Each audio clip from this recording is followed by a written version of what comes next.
let me start with questions that I don't think the average American can give you a good answer on. 3 of them. All right. What's socialism? Now you want me to answer that? Well, socialism is partly an ethos, partly it's a politics. The ethos is that you belong to a social unit, not an individual self, that your allegiance, your values, and in some cases your identity comes from being a part of that social unit. Politically, does pure socialism go as far as anthem or we? Oh, yeah, absolutely. Yeah? Yes, that's right. Yeah, that you are born into a social unit. You are shaped by that social unit. And you're a cog. Well, you can become a cog, absolutely. Okay. And your job is to perform a function in that social unit. Okay. Now, that's an ethic, but then if you politicize it, then you say whatever authorities are that wield the power in that society, they can use you and direct you for social ends primarily. The individual doesn't exist or exists only to the extent that he or she is performing a social role, and so can be used by the political authorities for that purpose. So the political formulation usually is just the standard is to say the collective ownership of the means of production. But the core means of production is a human being. Right. So that is to say the human being is owned by the collective and should be used by the collective. What is capitalism? Well, capitalism is a more variably defined thing. If you take capitalism as the opposite of socialism, and I think that's one legitimate usage, then you say it is an individualistic ethos that I make myself, I am responsible for myself, the values that I pursue in my life should be mine, and then I enter into social arrangements, family, friendships, business, sports, voluntarily, and that the purpose of the power institutions in society is to protect individuals as they pursue their lives. And so that would then imply the economic portion of that, which is an economic free market, and that typically is capitalism. Now, capitalism is more slippery here. Sometimes capitalism is meant only to refer to an economic system where we have private property and free exchange and so forth. Sometimes it's used more broadly to mean liberal individualism, and then that's the contrast to socialism. Between the two of them, it's easier to sell socialism because we have, as Jonathan Haidt would say, we all share the care-harm platform or pillar together, that we want to take care of people. Capitalism kind of just leaves you out there in the cold. And socialism is about making sure we all make it across the finish line together. Right? Well, I think socialism is in its political form, a perverted version of the care principle that you talk about. So care, I think we do have this. I think we do have a natural benevolence, but it's not automatic. Infants, right from day one, they size up people they are interacting with. And if the person is a basically decent human being, then of course we form positive attachments and we want to work out mutually beneficial whatevers. On the other hand, if the infant senses that this person is not treating me appropriately at my infant level of understanding, then we start putting barriers up and the care doesn't happen. So I think most of us as human beings want to give people initially the benefit of the doubt. And so I'm open to care, open to forming relationships, but it does have to be earned at some sense. So what socialism, I think, wants to do is, it can start this way. There are many routes to socialism, but it can start from I'm a nice person, and I want everybody to get across the finish line, as you put it. And I am afraid of what might happen to me if I fail in my life. And I can also then empathize with other people who are not doing well with their lives. And so I just want the problems solved. And in many cases, socialism is just a knee-jerk, I want this problem solved instantly. And the best way to solve the problem, if it's an economic problem, is to take money from people who have it and give it to the people who don't have that. Now, I think that's a plausible explanation for some avenues towards socialism, and it can come out of that care and a healthy benevolence. What's the difference? Is Canada a socialist country or a capitalist country? I don't think it's socialist. I think the way to do this is to say any culture is made up of any number of subsectors. So you can say, here's the economy, here's how we do family, here's how we do religion, here's how we do our leisure activities, here's how we do our politics. And so an overall label like capitalism or socialism is going to try to capture each of those. And I think for the most part, Canada would then be an individualistic, freedom, capitalistic country. We make our own. I'm born in Canada, raised in Canada, right. So I heard you say oat. Yes, that's right. And now I'm down here in the South, so I'll just throw that out there. So there's no socialism with respect to your dating life or your love life. You're perfectly free to date whomever you want and to get married or not, right, whomever you want. So that's perfectly liberal, individualist in the proper sense of the word. Religion is done entirely liberal, individualistically. Make your own choices, start your own church, do whatever you want. People in their artistic lives, you can consume whatever media you want. If you're a poet or a filmmaker or a writer, you can do pretty much anything that you want. So all of those things are very much free market, individualist, liberal, capitalist, and so on. Then if we just focus on the economic sector of society, there, of course, the record is a lot more mixed. And I think you would have to say Canada is a mixed economy. It has a significant number of capitalistic elements, but it also has a significant number of socialistic elements as well. So, the same with Sweden. The same with Sweden. Okay. And the point about both of those is that we are talking about, by most indexes, so there's 190 or so countries around the world. And there are all these wonderful now, in the last generation, social science indexes that come out and measure this, that, or the other thing. On economic freedom, Canada and Sweden are all in the top 10% of nations right around the world. They got there by largely being free market, capitalist-oriented nations. But because they become so rich, they can now, to some extent, afford some redistribution, some more interventionistic, and in some cases, outright socialistic measures. What is the difference between that and state capitalism like China? Yeah. Well, I think state capitalism is a misnomer that comes out of a corrupted intellectual tradition. So if we go back and say that capitalism means individualistic. That's right. Then China's out. Then China is out. So what people on the left have wanted to do, because of the terrible track records of most socialist regimes, is part of the saying that they weren't really socialism, is to then assign all of the corruptions and the things that go wrong to capitalism, whatever you mean by that. So the move that they're making, though, is to say if you put economic concerns at the top of your social hierarchy, this is what we are about. We are about money, we are about capital, we're about economic production. Then that scale of values makes you a capitalist, if you're prizing that rather than some other social thing that you're trying to achieve. And then from that categorization scheme, if you then say, well, individuals can do this money making, then you're free market capitalist. If you think the government should take care of the economy and money making, then you have state capitalism. But I think that's a miscategorization from the beginning. Difference between socialism and communism. Communism is a subspecies of socialism.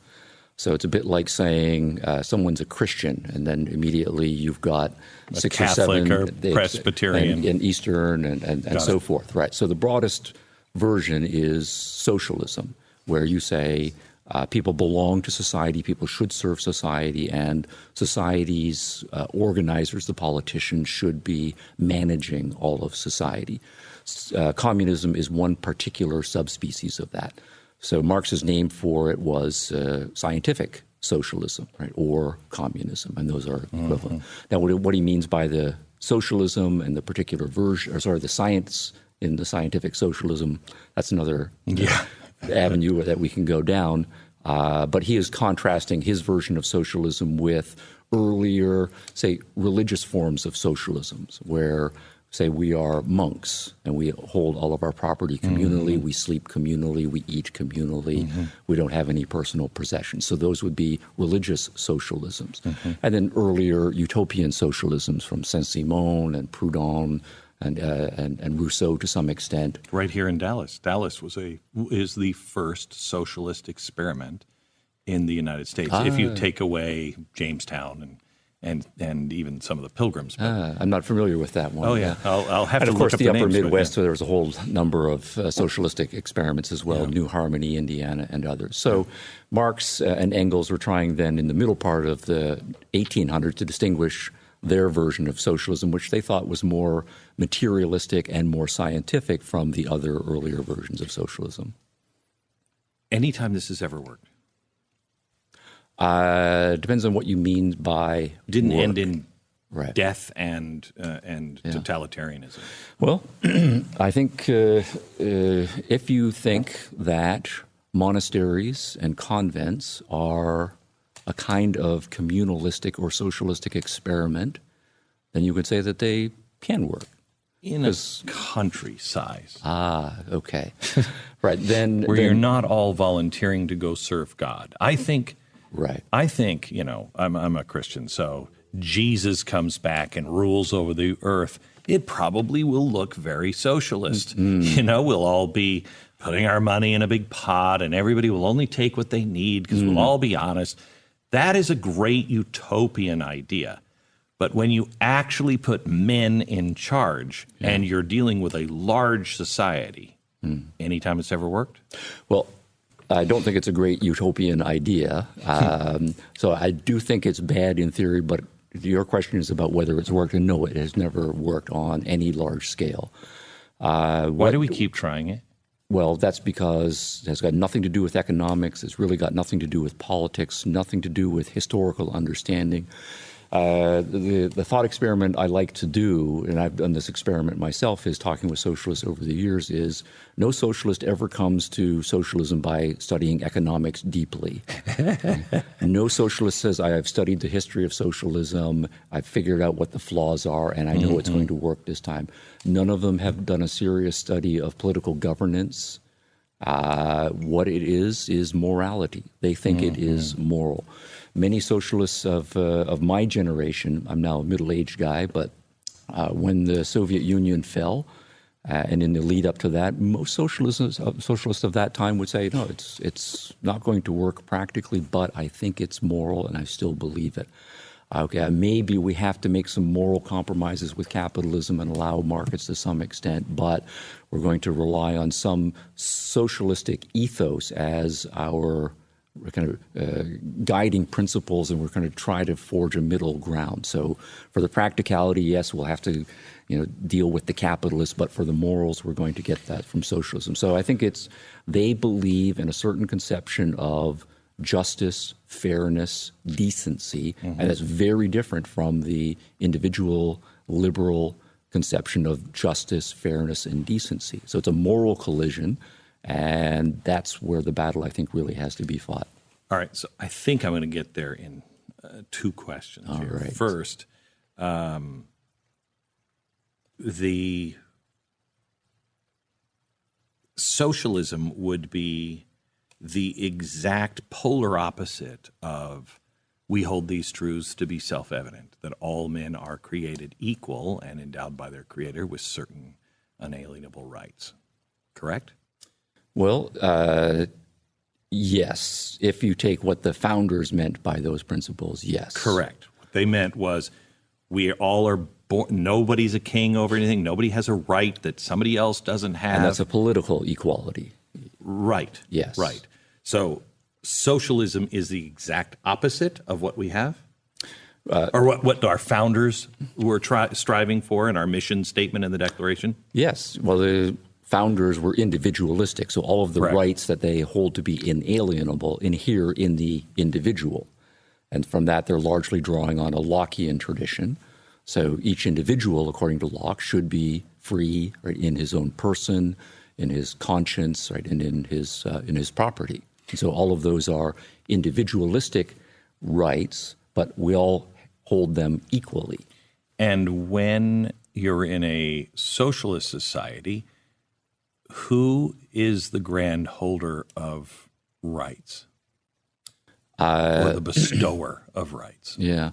Well, I think rights language ultimately has to go out the window, because you can't say you have a claim against anybody else. I mean, to say that you have a right is to say that something belongs to you, and then that puts a boundary against everyone else, including the state.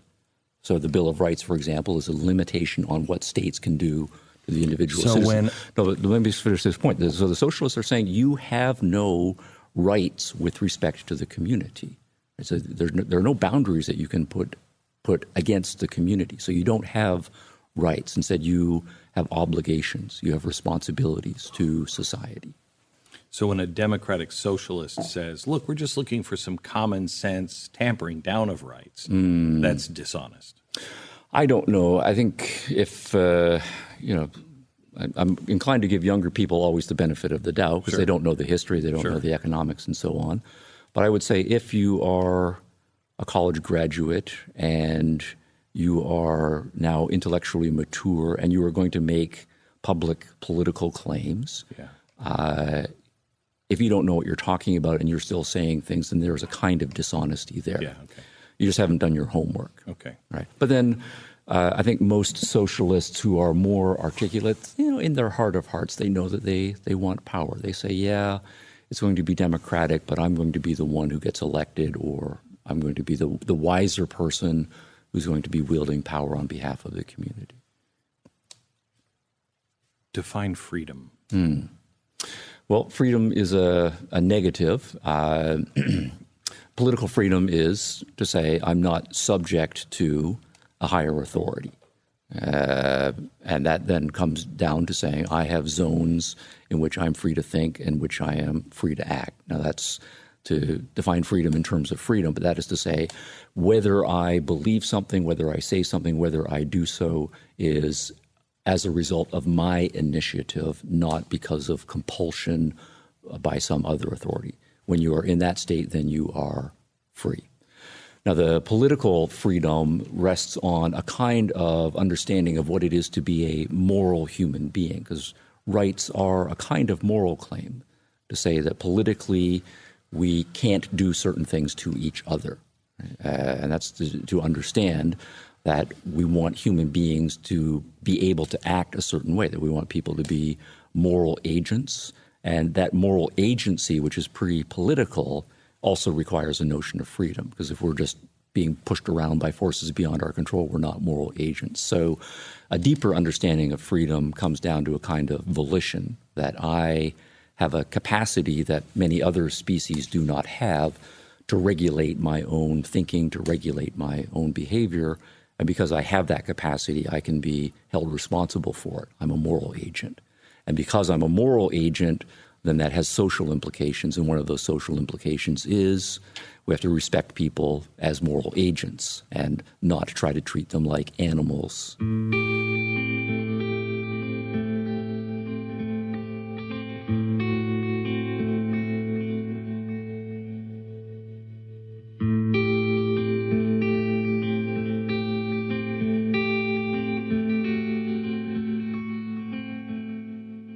So there's Adam Smith, Wealth of Nations. Yes. The problem, I think, that we have now is nobody's read the first volume of Moral Sentiments. Yeah. And can you have freedom that lasts? Can man rule himself? Can you have capitalism where the individual, where the invisible hand doesn't choke everybody to death? If you don't have a set of, I would call them Judeo-Christian values, but values that help self-governance, can you have that? No, absolutely not. Because if you think about it, a free society has to be the society that is most moral.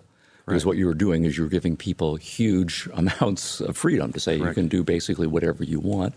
And your assumption really is an optimistic one. The optimistic assumption is you think most people as individual can get their act together and make a go of their lives.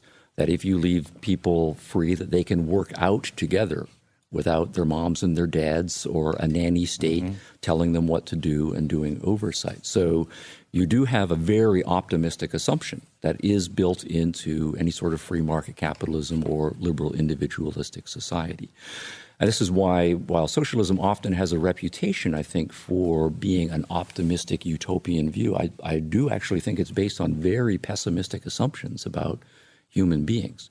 Socialism typically argues that there's so many people out there who are just so incompetent, they can't run their own lives, and they need everybody else to chip in and look after them. Right? Or if we leave people to their own devices, they're just going to be at each other's throats. And we need then to have a big state to protect people from tearing each other apart. And all of those are very pessimistic assumptions about human beings. But then to cycle back to your point, no, absolutely right. If you are going to give people a lot of freedom and behind that a lot of responsibility, the assumption is that they're going to be able to develop some sort of a moral code that will keep them going in the proper direction. Now, I'm much more of a fan of the Greco-Roman tradition than the Judeo-Christian tradition on this point here. So, which is what? Well, the core virtues there are, in the Aristotelian tradition, a kind of prudence or a practical wisdom, that individuals are capable of exercising their minds, figuring out the world around them, understanding their own appetites, regulating their own appetites, and then thinking in terms of principles so that when you and I start interacting with each other, we can figure out what principles are going to work for us. Courage is another important one in the tradition here. Life is challenging. There's always the risk of failure. And so developing your capacity to be willing to think about the hard problems, to be willing to, in many cases, say that you've made a mistake, that's an act of courage, to change your mind, to deal with other people who have different views, and to be willing to let them criticize your views. If we're going to have a free society, we're going to have lots and lots of conversations, because we're going to have to work out our differences through conversation, hopefully not through violence. And so being willing to speak in public, to challenge other people, including people who have more authority, that's an act of courage, and so on. So the virtues of practical rationality, courage, temperance is another big one, being able to regulate yourself, also prized in the Greco-Roman tradition as well. Tell me about Ayn Rand. I know I consider myself... I'm kind of all over the board, libertarian for the most part. But I read Ayn Rand, and I love her philosophy. I love her writing. For instance, Anthem is one of my favorite books. But at the very end, ego, I'm like, I don't connect with that. But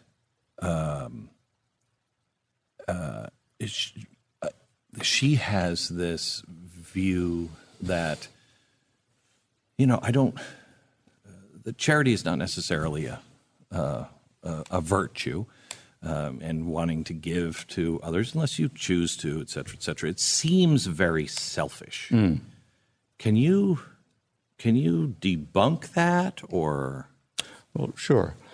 Well, on the ego point, think about what makes your life meaningful. If you let other people choose your core values for you, just from simple things, what your musical tastes are going to be, what foods you like, what your clothing style is who your friends are going to be, what your career is going to be, whom you're going to date. None of these things, if they're going to be meaningful, can be done for you. And if you kind of shut down your ego and just let your mom dress you and your dad choose your spouse for you. I think of royalty. Yeah, and you like music just because everybody in your social crowd likes that same kind of music.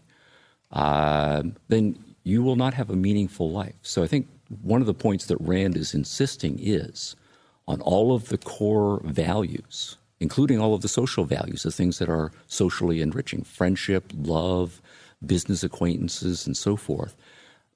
The precondition of those things working is that each individual involved has to see the value of it and choose that value for himself or herself. Correct. Okay. So I think that's the ego point. Now, the second part of your question, though, is about charity. And I think, according to Rand, charity is a minor situational virtue. And certainly one of the things that's outstanding about her is she's downgrading it from being a major virtue. And in some traditions, of course, it's the primary virtue.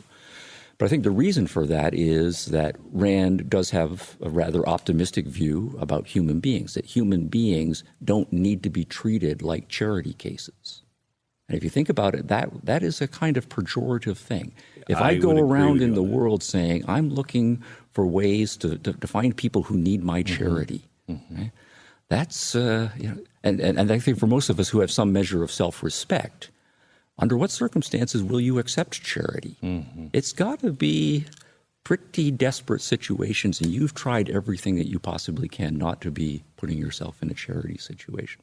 So I think part of the assumption is that most human beings can, with effort, make a go of their lives, and they don't need charity. And if you start from that assumption, then you say, what is it that's going to make it possible for people to make a go of their lives? What skills, what habits, what attitudes do we need to encourage in ourselves and in other people? That's going to be the focus of your ethics, not on how can I assume that certain people just can't solve their problems and fix their problems. Correct. So, of course, there are going to be some people who fall between the cracks. They have bad luck, they make bad decisions, they're orphans, the zombie apocalypse happens or whatever. Right?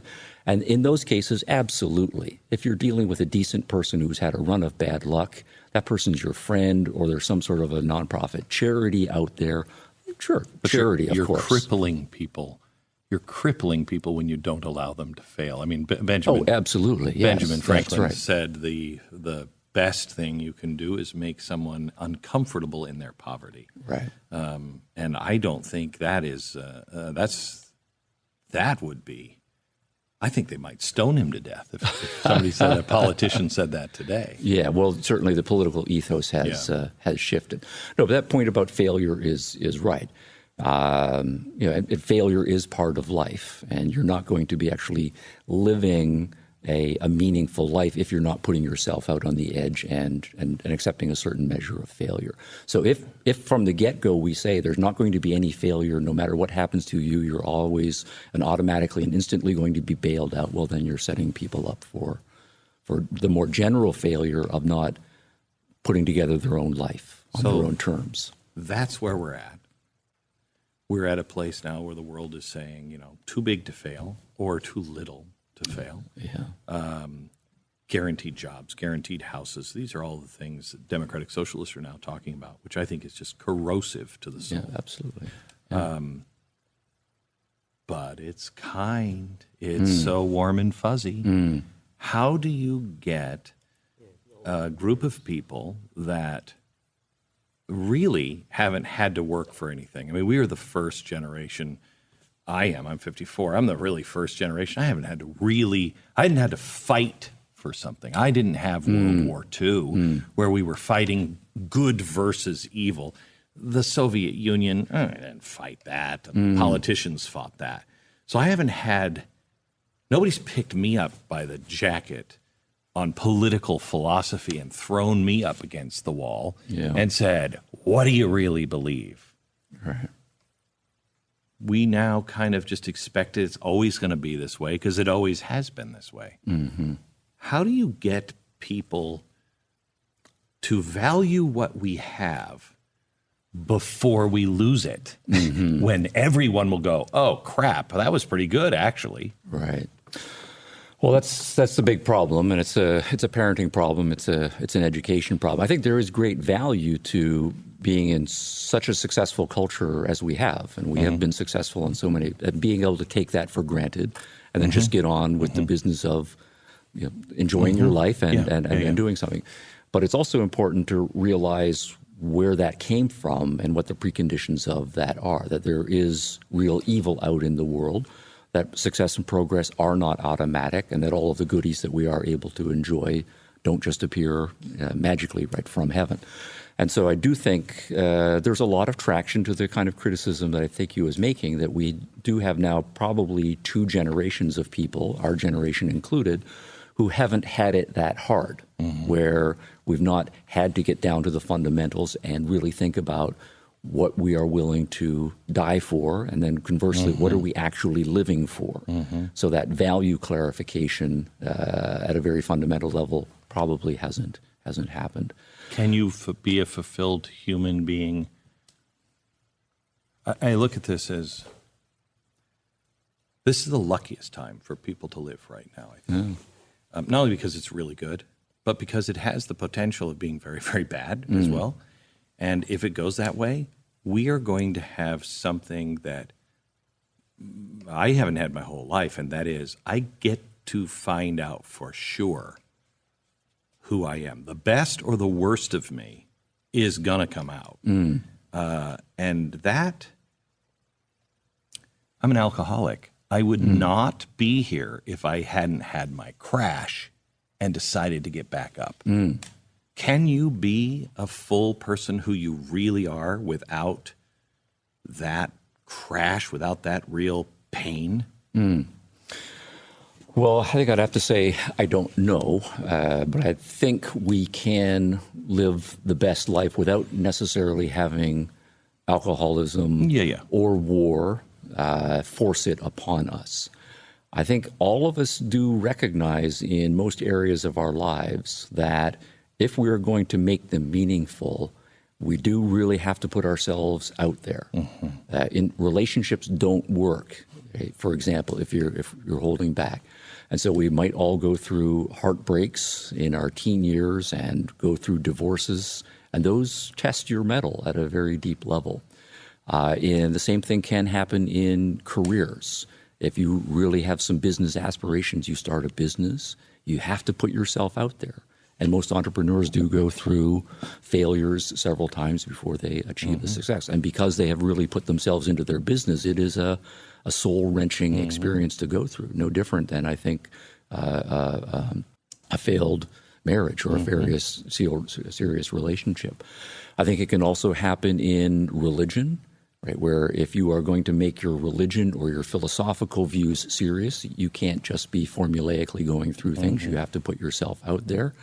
And so going through a philosophical crisis or a religious crisis is another variation on it. So it may not be the actual bottom or crisis, it's just the risk. Well, the risk always has to be there. Yeah, that's what I mean. But that's right. The crisis doesn't have to be there, but you have to be willing. And you have to be aware, right, that the risk, and if you're putting, you have to be, the bankruptcy, I could get my heart broken. Right. I could find out that I'm believing in something that doesn't exist. That has to be there. I don't think that. I think. Or artists, I think, as well, as another good cultural example. If you're going to be a real artist, you're out there. Yeah. Yeah. And I think that's where.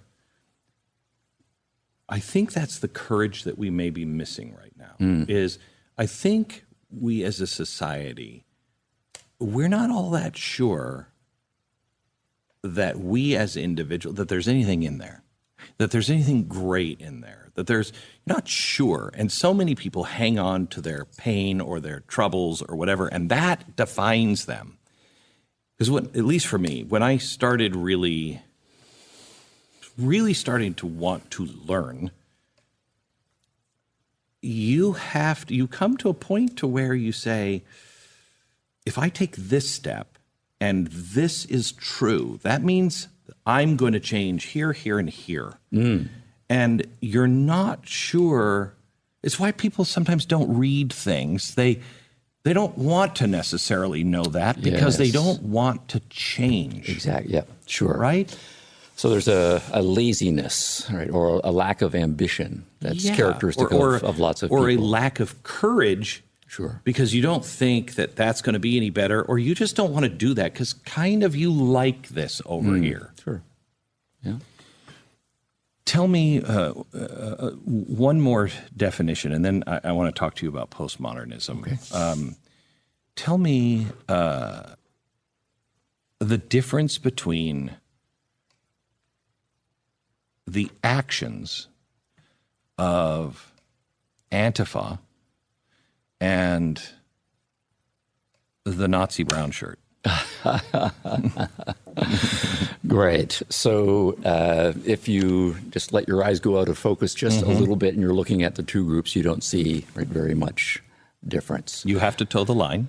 Yes. They will beat you in the streets if you don't. Yeah. It's their way or the highway. They're against whatever the other totalitarian, idea of the time. What's the difference? Yeah. So you do have a shutdown of rationality. They're past the point of saying discussion matters. Right. So they've rejected at a very fundamental any sort of liberal, democratic, Republican approach to politics. And so they've bought into a view that only forceful action is going to do so. At the same time, they have people divided into groups. That there are people who are in the in-group and people who are on the out-group. And anybody who is in the out-group is dehumanized from their perspective. You have to have a strongly dehumanized perspective on other people if you are willing to punch them in the face, hit them with a stick, and so forth. There also is a kind of cowardice that you wear your uniform and you are losing your individuality by merging into the group. You don't go out as an individual person. You travel in a pack, and everybody's wearing the same group, and you're letting that group social psychology take over. And then you are deliberately putting yourself in situations where you're trying to incite violence. And there's the game of street fighting chicken. Who's going to hit first? And you might hit first, they might hit first, but somebody's going to hit first, and it doesn't really matter to you. And whoever hits first, you're going to just use the excuse that they were asking for it. That's right. So I don't see a significant difference. The only significant difference, and I think this is on a second order, is that Antifa is, in its intellectual origins, it's not particularly ethnic or racist. It's just a more generic approach to collectivism or some sort of socialism. But of course, the brown shirts were socialists as well. So it really does come down to gang street fighting, and that's their political model. And would you put everybody calls them the Nazis, but National Socialists, that's what they were. Do you put them, I think in the European right, perhaps yes, but in America, are they on the right or the left? Left-right doesn't work. Hasn't worked for a long time. So, I think it's fine to say we're to define some political spectrum, and then we can say there's a left position and a right position here. But the first thing you have to do is say, what are you trying to measure? Are you trying to measure individualism to collectivism? Are you trying to measure democratic procedures versus authoritarian procedures? What's the left and what's the right here? The way we use left and right now are just, there's this bundle of beliefs over here, this bundle of beliefs over here. There's not necessarily any internal inconsistency in those bundles of beliefs. So it's purely a journalistic labeling that's just slapped on. Right. So I think the important thing to say then is if we want to categorize the National Socialists, then I think they were truth in labeling. They were nationalist and they were socialist. They did take the racial/ethnic identity of human beings to be a fundamental. They were not at all individualistic. You are born into a nationalistic group, you're born into an ethnic group. That gives you your identity. You belong to it. Your national ethnic group is in competition, if not outright conflict, with all of the other national and ethnic groups that are out there. So it's a collectivism plus a conflict. So there's zero individualism, zero understanding that you and I, if we are on different ethnic groups or different national groups, are both human beings under the skin. We have the same values, that we can work things out in a win-win way. So all of that very strong nationalism, they believed it, but that's one kind of collectivism. The socialism, from them, that meant a kind of an economic collectivism. Right? There was no, we favor private property, we favor free trade, right? We favor the free movements of people across borders, right, and so forth. All of it was there should be government management of the economy as a whole. Goebbels loved Marx. And if you read through the original Nazi Party program, 1920, when the party was formed, 25 points in the program, arguably 14 of them are just straight socialistic demands. Confiscation of profiteering, organization into cartels, government management of this, that, and the other thing, government redistribution of wealth in this way and the other way. So those 14 points, no socialist has any disagreement with any of those 14. Those were formed in 1920. All through the 1920s, they didn't change any of that. When they came to power in the 1930s, they put them into practice. So theory and practice, it's a species of socialism.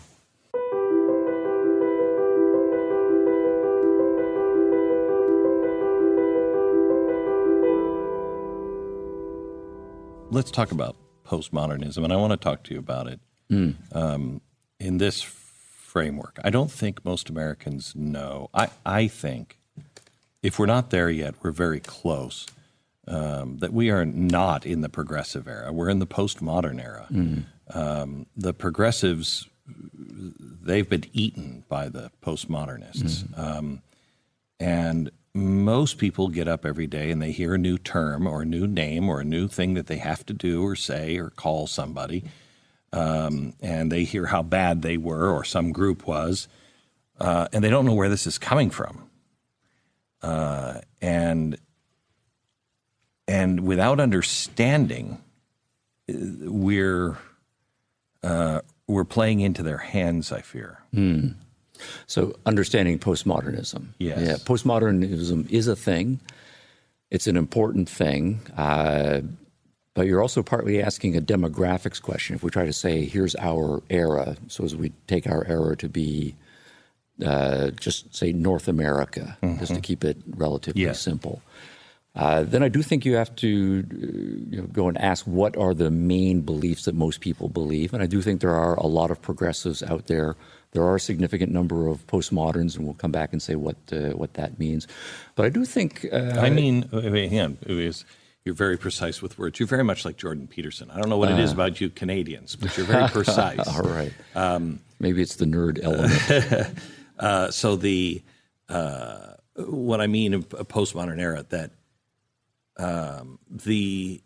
what's controlling the dialogue now. Yes. Okay. I would say that we still are largely a modernist Enlightenment culture. But as we were talking earlier, a lot of that is taken for granted. And so it has a lot of cultural staying power, but it's in our bones, and we haven't necessarily articulated what those principles are. So what is important then is that postmodernism now for 2 generations is the most articulate, the most vigorous, and they to a large extent are setting the terms. So since they are loud, since there's a lot of momentum there, it is tempting then to say we're now into a postmodern era. I think what's... Again, meaning just that we are all being forced to live under this rule from a very small number of people. Yes. But they're dragging us into this, and we don't even know where it is or what it is. Yes. Okay, that's fair to say. Okay. So, the most active voices and the ones who are setting the terms of the discussion right, are coming from an alien philosophical and cultural framework. And that's the one that we call, postmodernism. And since it is relatively new, and since it is coming from some intellectual and cultural sectors that a lot of people never interact with, it does take them by surprise, a lot of the brazenness and the extremity of some of those views. Now, of course, this is a huge topic. Anytime you're talking about postmodernism, then you have to say something about modernism. And what the postmoderns are doing is reacting against and rejecting what they take to be the core beliefs, the core institutions of basically the last 400 or 500 years of the Enlightenment. What we call modern history. Yeah. Or the Enlightenment as the most articulate, mature expression of the values that have come to dominate in the modern world. Empirical data, science, reason, technology, individualism, yes. tolerance for people, respect for the Industrial Revolution and its achievements, a kind of universalism that all human beings should have the same rights, and so slavery is a moral abomination. The second-class status of women is a moral abomination. Who actually believes those things are bad? How did they get there? Well, now we have to have arguments about kind of 5 or 6 major philosophical issues. So if they're not, if this is a waste of time, but I just can't imagine how someone could see. I understand, lots of problems, but if you actually look at the world and you understand history, it's getting better every day for people all over the world. Right. So how do you get there? Yeah. Well, I think you can get there from a number of routes, but let's just talk one. Suppose we take a kind of political route. Suppose we say we're going to have a kind of democratic republic. We're going to say that all individuals have equal rights, life, liberty, property, right, and so on. And we're going to do a lot of things democratically.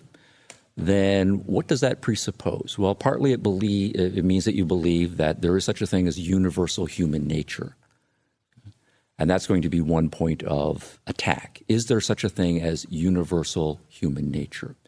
Can we even articulate universal principles or not?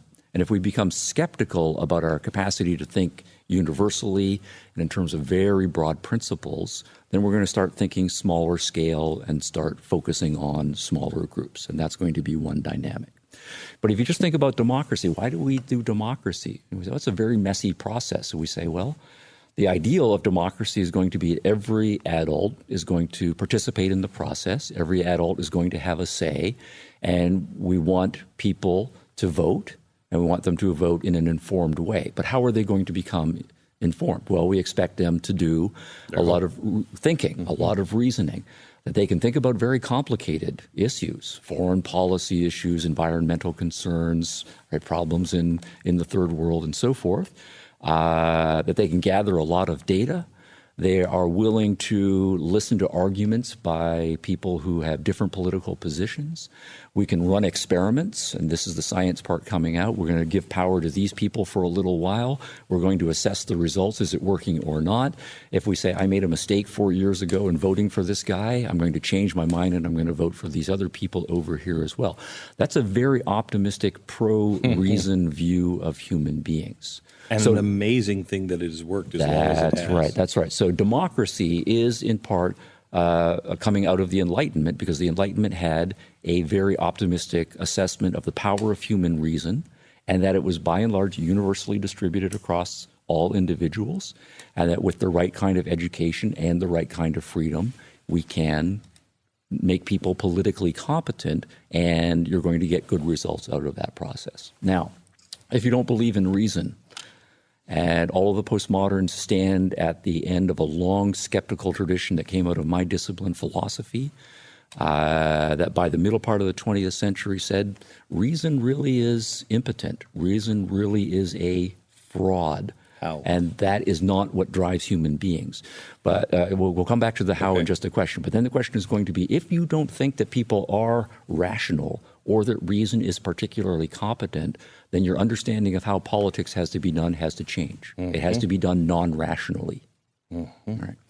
If at the same time on the individualism, if you don't think people are able to understand and respect universal principles of tolerance, universal principles of dignity, universal principles of rights, if you think that people are really narrow-minded, and that what they believe is really shaped by more local, more selfish in the negative sense kinds of concerns, then you're going to say it's impossible that we can educate all human beings to believe in universal rights, that we're all brothers and sisters under the skin, that's just too pie in the sky. What's real is that people are parts of groups. That's where their tribal loyalties are. And once you start believing that, you're going to take politics in a very different direction. Now, the question about why so many philosophers and then people who are philosophically trained in literary criticism, in law, in historiography, came to be skeptical. Well, there's a long counter-Enlightenment story that starts also back in the late 1700s, early 1800s.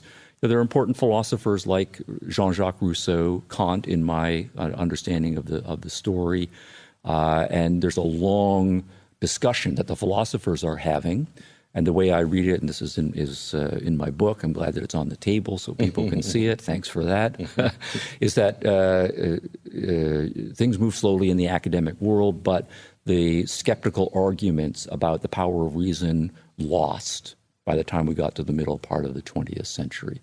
And then for a generation or so, philosophers and philosophically educated people were kicking around, and we didn't have a positive philosophical framework that grounded science, that grounded rationality, and that left a vacuum for various non-rationalist movements to gain some traction.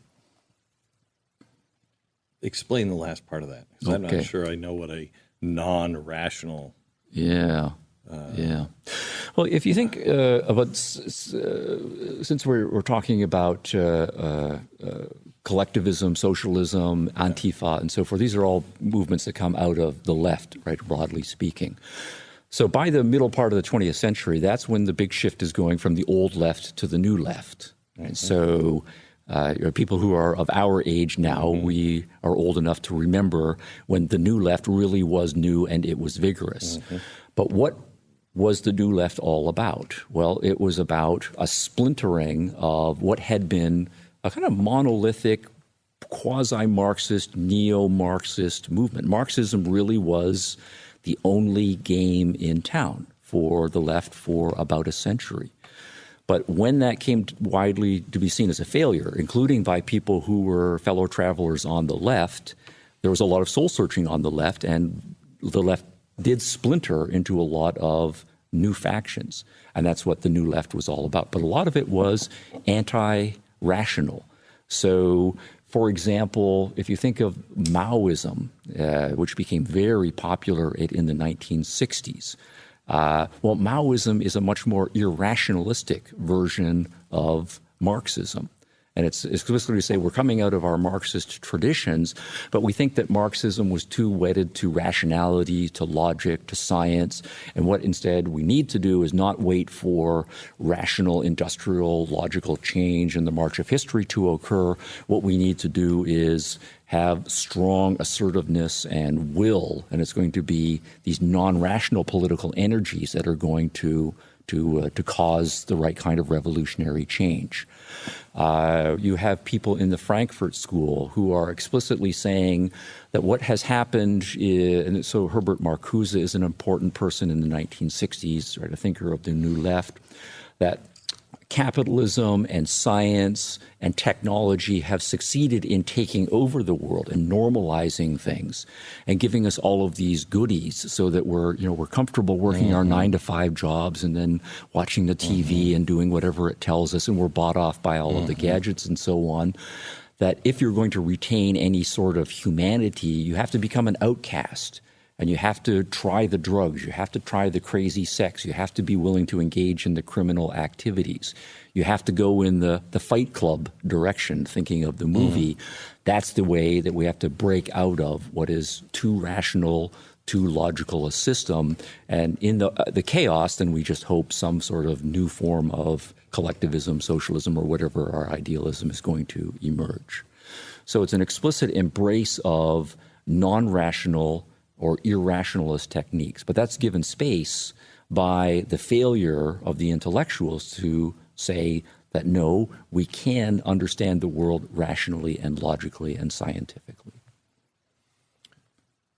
So take me back to, I think it's Foucault that is over in Paris in 1968, and they look at postmodernism a little differently than it had been looked at, correct? Who's they in this? The French? Yeah, the French philosophers, yeah. Yeah, well, again, postmodernism is a bit like saying Christianity. So immediately you do then have to say there's going to be Catholics, Protestants, Eastern Orthodox. So there is a Foucauldian strain that is, I think, properly categorized as postmodern. So yes, Foucault and his followers do look at things differently than the American versions and some of the other strands that are prominent in the subsequent generations. Absolutely. Okay. So tell me, because I can't find a good reason, because it's all really about deconstruction, right?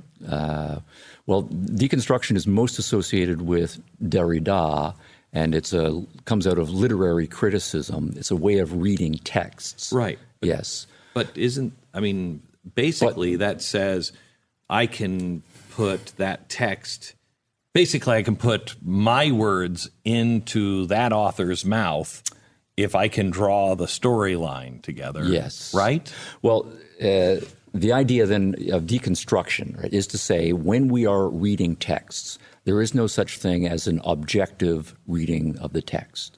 The text amounts to evidence that we can come up with hypotheses, consider various hypotheses and reject ones that don't fit with all of the evidence and come up with one that is the right or the best way to interpret a text. What they want to argue, and this takes us into lots of technical issues in language and epistemology, semantics, and so forth, that says we think that language is much too fluid, much too indeterminate, much too subjective, so there is no way to say there's a right reading of a text. Also, there's even if you have the author saying this is the right. This is what I meant. Sure. And then, well, of course, then one of the things we can just say is, well, authors can lie. Right. That's right. There's a famous painting. I think it's a painting of no, it's not Trafalgar. I can't remember. It's a famous painting of the Americans defeating the British. Maybe I can't remember.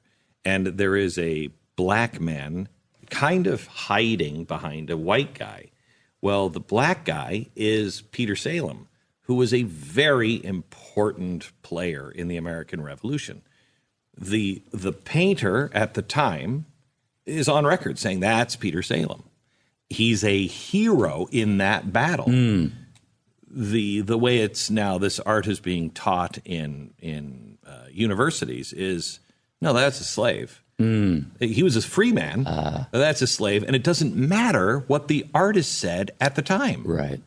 Now, here we should say something about Freud, though, because one of the things that feeds into postmodernism via the Frankfurt School is the idea that surface pronouncements in our minds are not necessarily the real agenda. Right. And they can also be invisible to the speaker.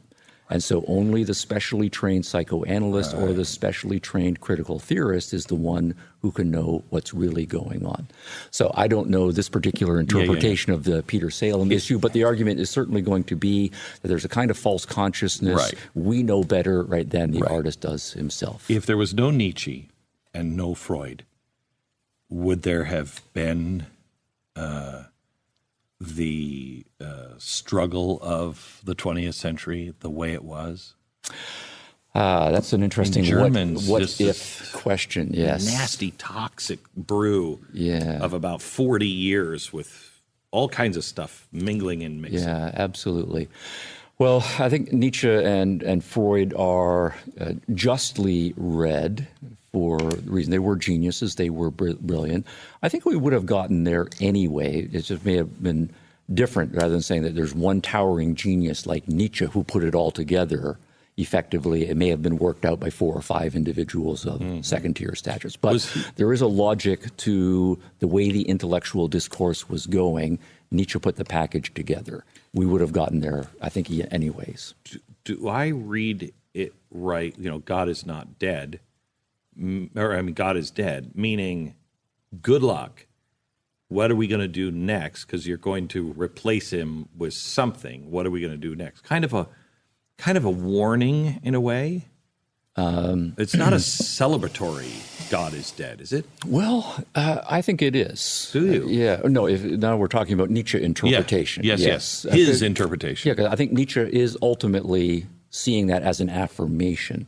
So his view is that God is dead, but he has, of course, a very negative view about religion, that he thinks religion is a matter of saying we are not going to take charge of our own lives, and so we are expecting a higher being to legislate for us, to keep us in line, and so forth. But isn't he also worried, though, about, okay, but people are people. You have to be careful on what you fill. We will fill that God thing in with something. Yes. So isn't he saying... Well, some of us will. He's saying most people, right, when they lose their faith, they become less religious. They don't know what to do. Mm-hmm. And I think he believes that actually he's kind of pessimistic about the broad range of human beings. They don't have what it takes in order to actually put together a meaningful life for themselves. So they're just going to wallow in some sort of mediocrity and ultimately nihilism. So he does see the 19th century that he's living in as an era of, this is a little bit anachronistic, kind of bad faith, where people don't really have the old style faith that gave meaning to their lives, but they haven't really abandoned it. And so they kind of sort of go to church, they kind of want to believe in religion, or they go to socialism and say, the state's going to look after us. So he does think, since we've relied on religion for so many centuries, that it can't just be an instant, we don't believe anymore, and that's okay. But he does think for people like him and other stronger spirits, as he would call it, that this is a liberating movement, or that realizing that there isn't a God who's got his eyes on you all the time and is telling you what to do, and you're just here to do God's will, that you're a free agent, although freedom, we have to say more about freedom in Nietzsche, that is a kind of liberation. So then you are free to go and live your life on your own terms. But he does think that's only a realistic option for a small percentage of the population.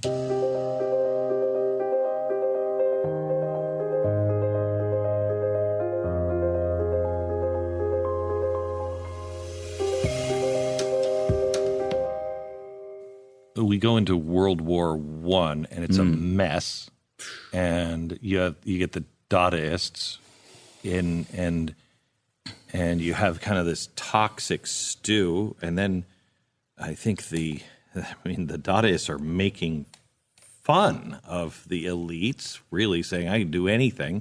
Nothing has any meaning at all anymore. Is this part of postmodernism and the modern... interesting. Yeah. Do you see what I'm saying at all? Yeah. Because it has life has no meaning, and it kind of just kind of works its way into all of the nastiness that comes in the next 10 years. Yeah. Without a recognition, I think, of what they were actually trying to say. But maybe I'm wrong. Well, I think it's fair to say that you can see the seeds occurring culturally among then high culture before World War I. World War I certainly is extremely important. So Nietzsche is doing his writing in the 1880s, and he's becoming a thing before his death in 1900. So that whole end of the century transition, particularly in high culture, you can see a lot of proto-Dadaist nihilism, despair, and so forth.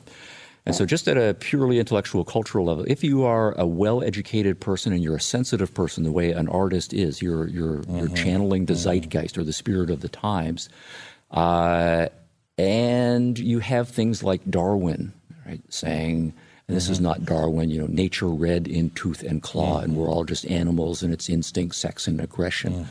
And you've got scientists developing theories like entropy, and it's going to be ultimately, the heat death of the universe, and there is no God and happily ever after. If you are channeling all of that, you're looking into the abyss, to use Nietzsche's language here. Well, one reaction of that, of course, is just to become profoundly depressed. But I think another is to go in a humor direction, to find life is ultimately just absurd.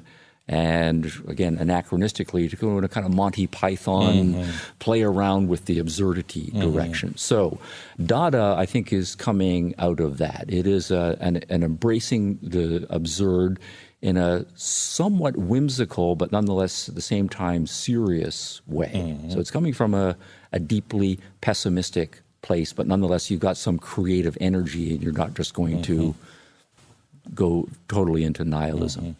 Now, then you add to all of those intellectual currents World War I, and I think that must have been psychologically devastating. All of the allegedly civilized nations of the world just engaged in total brutality for 4 years. And in the way I read it, the churches pretty much said, no, God's on our side, on both sides.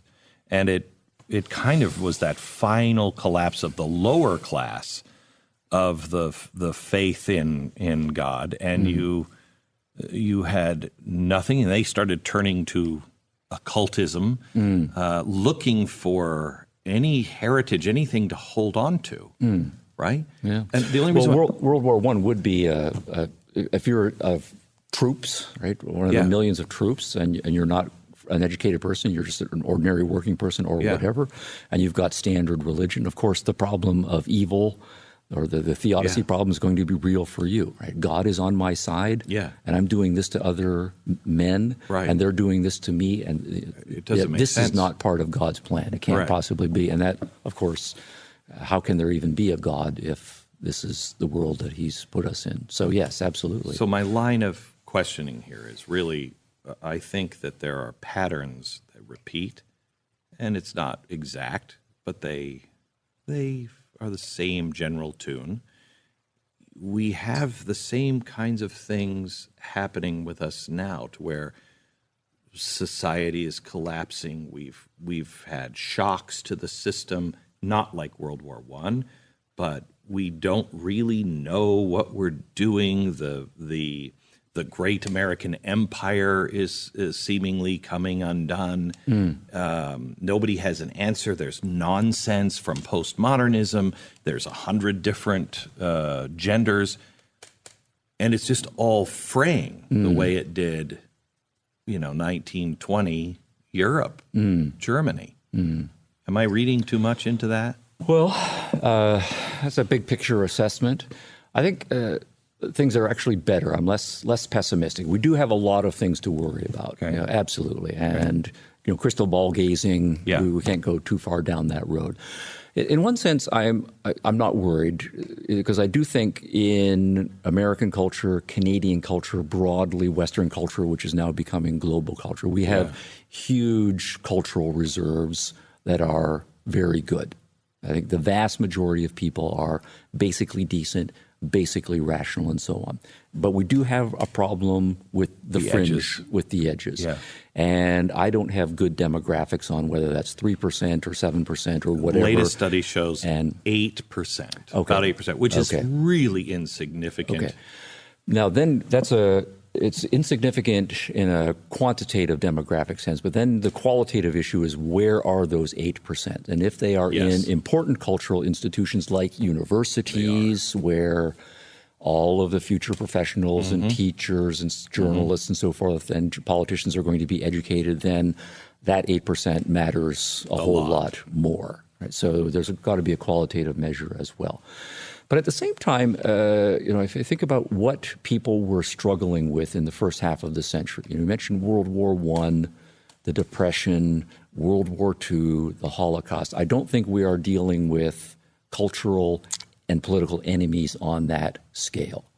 We are dealing with postmoderns, and they are mostly intellectuals. We're dealing with Islamists who are, politicized version of Islam.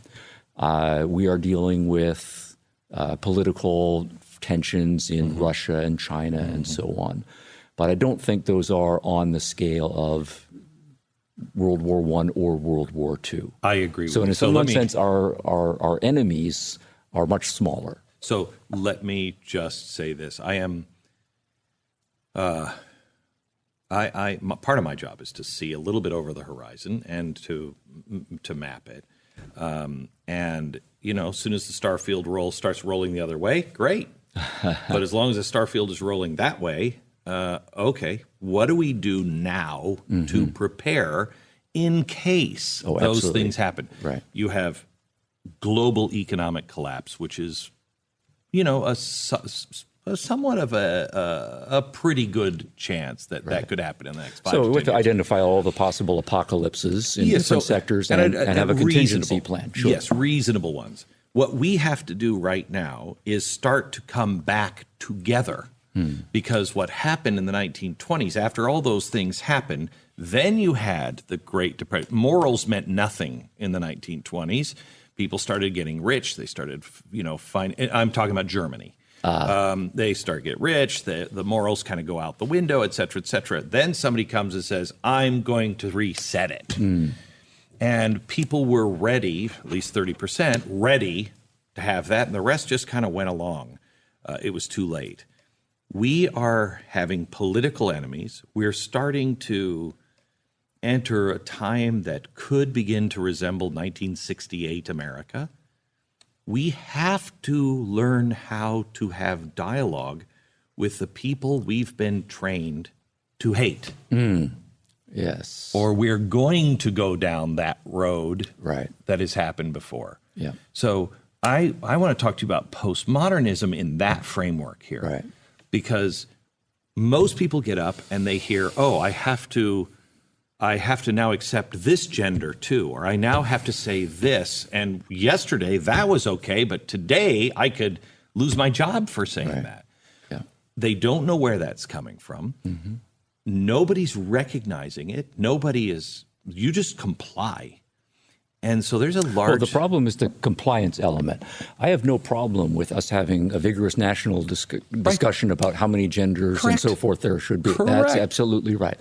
The biology is complicated. Yeah. The psychology is complicated, right? Absolutely. Yes, So we should exactly have that discussion. Yes. So we might then say the fact that there are some cultural sectors that are very loud, that are forcing these discussions on us, and it's all very bewildering, that actually is fine as long as we can discuss it. And that's the issue. The problem is the politicization of the discussion. Right. Okay. I don't think anybody...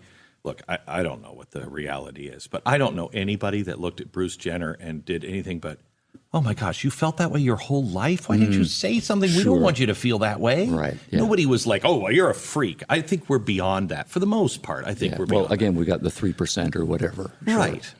So I don't think we have that problem. The problem is that half of the country is being told you're stupid, you're racist, you're a bigot. And then that half now is starting to say to the other side, you're totalitarian, you are you just are going to gas us all. The vast majority on both sides, neither of those are true. Yeah. But we're not Absolutely talking. right. So how do we do it? Right. Well, this is where I think postmodernism is dangerous, because we all, I think as human beings, we have these frustrations that when we are arguing about various things, we don't necessarily like our views being challenged, and we always have to go the extra effort to open ourselves up to that. We're good at challenging, not challenging ourselves. Right. Well, and in many cases, we're not good at challenging constructively. So being able to learn how to do that. So all of these are emotional skills. All of these are cognitive skills. And I think it's part of the human condition that good thinking, good civil discourse takes a lot of work. And there are always temptations to engage in shortcuts. Even if we are people who have thought about various things, and we know we're decent people, we've thought things through, we have various views, it's hard for us to want to open ourselves up to having to rethink things through again. Right? So at a certain point, it's easy for us to close the door. So I think that's a part of human condition. But what good parenting does and what good education does is gives people the intellectual, the emotional, and the social resources to be able to do that throughout their lives. So the real danger is that what we now have is an elite in universities who are not teaching those skills. They have come to believe, this is the postmodern position, that rational discussion is not where it's at. Okay? Emotional tolerance and a willingness to engage in civil discussion is not where it's at. And when the teachers of the teachers stop teaching those skills and start to model different things, then you're on a slippery slope. So, Steve, wait. Before you go any further, I mean, unless you think you need to complete that to complete the whole thought. Well, go ahead. Go ahead. I can come back to that. All right. I don't. How can a teacher, an honest teacher who thinks they're doing the right thing, say, no, you're just going to listen and take it, and you're going to repeat it. Right. And if you step out of line, you know, and use some sort of rational thought, I don't. Well, you use the word honest, and I think that's the problem. Yes. Okay. Now, I think there are two things here. There are lots and lots. We always have these in any generation of teachers who are not honest about being teachers in the sense of liberal education. That we're supposed to train people to think for themselves, give them all of the arguments, right, and so forth. There's always the temptation, once you have a position of power, you become a teacher, you can mold young minds, you have your agenda, and you become an indoctrinator. So every generation always has that, even in the most gung-ho liberal education context that is possible. So people, though, who know that they are doing that, they know that they are being dishonest, and they might mouth certain liberal education platitudes, but they know that in their heart of hearts, they really are just in the game for indoctrinators. And so part of what universities should be doing is policing themselves against people who are just ideologues and not giving them tenure, right, and so on. So we don't do that as well as we used to, right? But then I think there is another subspecies here that I don't think that they are dishonest, but they have convinced themselves that rational dialogue is impossible. This is why I think the philosophy is most important. We have to have good epistemology that shows, in fact, we can identify facts, right? That there is something to scientific method, and that each of us, even if we're not professional scientists, should know something about evidence, argument, refutation, be able to follow a chain of thought. And as long as we don't have a significant number of philosophers, first-ranked philosophers teaching that, it's not going to trickle down into the other disciplines. What you will then have is a lot of people who are semi-educated, but what they will learn is, well, as with deconstruction, you can always make up a story, whatever story you want. You can lie with statistics, you can lie with words, and the distinction between truth and lie doesn't mean anything. Once that becomes the widespread intellectual ethos, then people will say, well, I'm not being dishonest if I'm just making up my own narrative because it fits my value framework and using whatever social power I have as a teacher to get my students to believe that. I'm just doing what everybody else does, I think. That's where we are. And that's where we are. So you mentioned deconstruction earlier. There's an interesting point here. That's Jacques Derrida, who is most associated with that.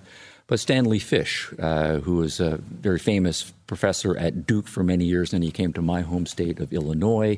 Interestingly, he was the highest paid public servant in the state of Illinois, making more money than the governor for a while. He was a superstar professor who was recruited.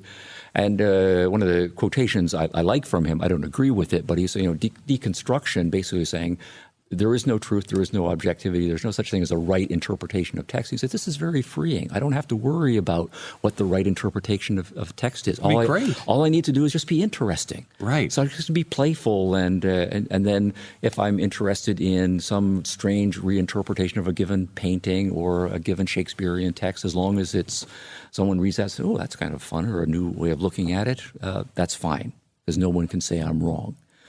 But once there is no such thing as a right way to interpret things, and we shouldn't be arguing about things, then what are professors supposed to be doing when they're doing with their students? If we're not training their minds, if I'm not training them to look at both or all sides of an argument, you have power. And if you are a politicized person at all, you will use your power for indoctrination purposes. And so the connection I make here is Frank Lentricchia, who was one of Stanley Fish's colleagues at Duke, and he's speaking for a whole generation. This is a book published by University of Chicago Press, very prestigious press. He was saying, look, and I'm paraphrasing now, the task of a professor is to train political activists. We live in a horrible, horrible regime where basically capitalism, industrial revolution, everything is awful. sexism, racism, the whole shebang. That's taken as axiomatic from that perspective. But people are being indoctrinated by the major cultural organs that are out there. My job as a professor is, to the extent I have power over these students, to get them angry about the system as it is. And we know what comes out of the anger is a sense that I need to go out and do something, and that will be the activism. So the lineage from Derrida, right, to Fish and Lantrichia is well worn out. Derrida in the 60s, right, Fish and Lantrichia writing in the 80s and 90s, and now we are one generation where those very bright individuals have influenced a whole generation, and now we have a more significant demographic who are exactly doing that.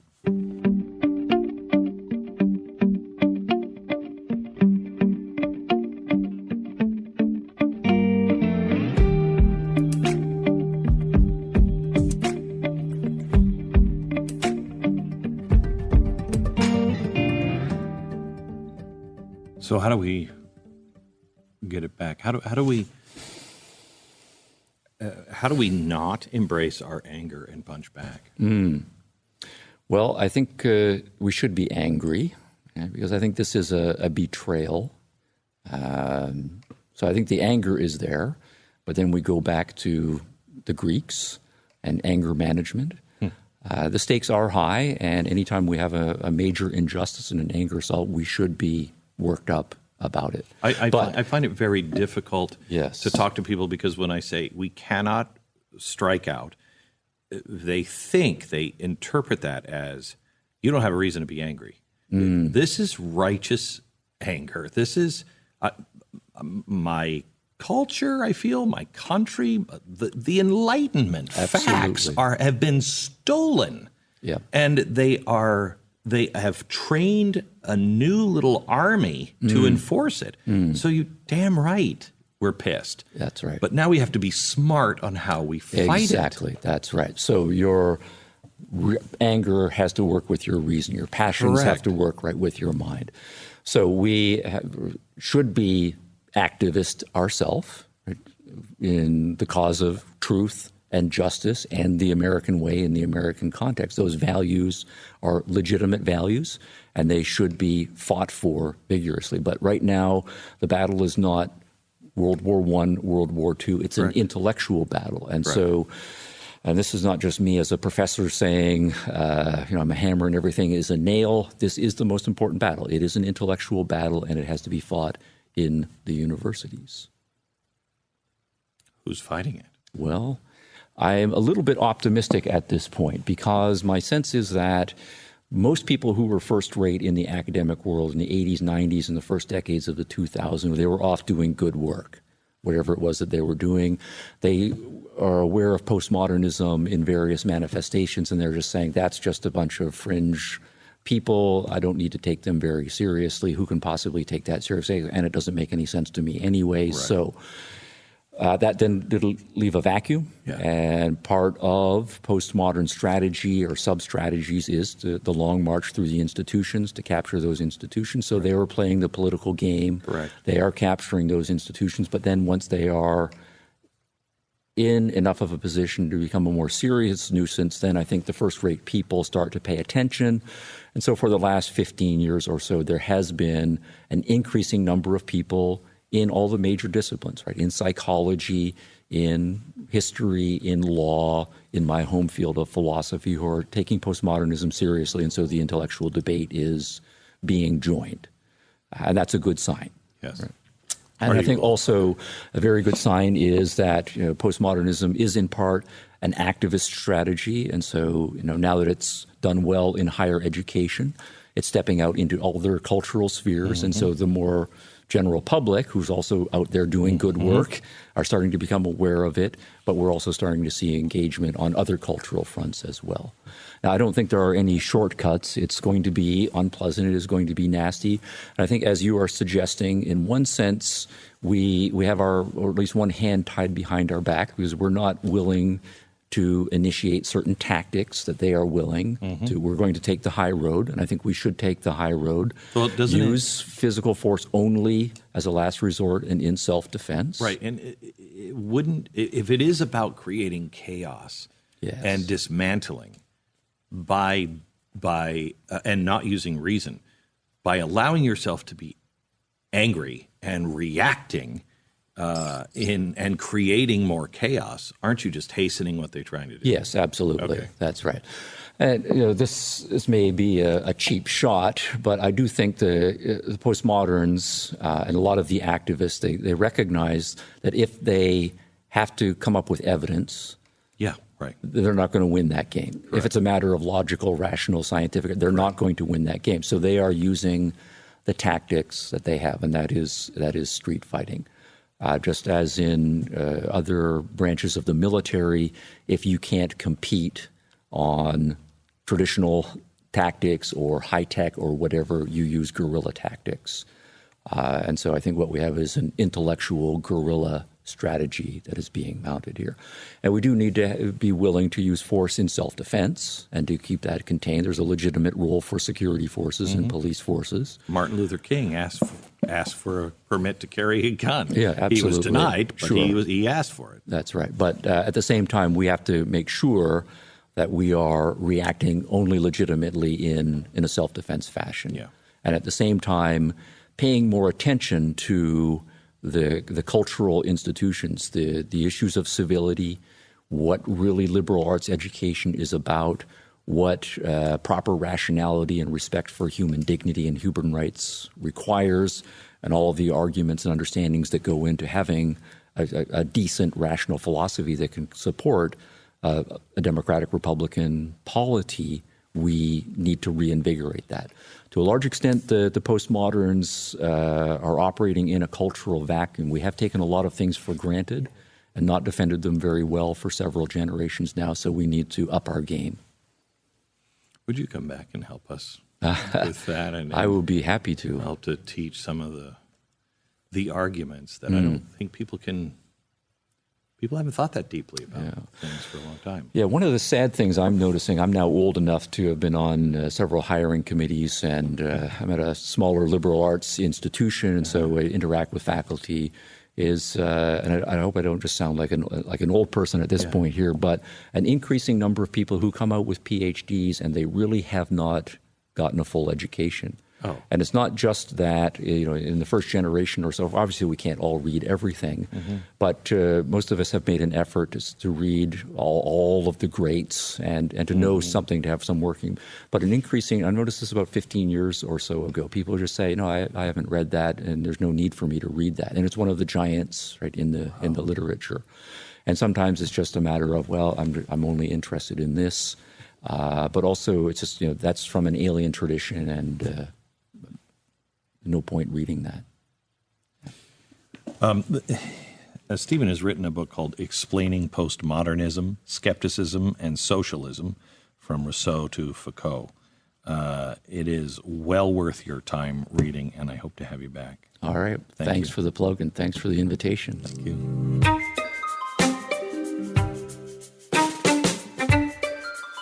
Just a reminder, I'd love you to rate and subscribe to the podcast and pass this on to a friend so it can be discovered by other people.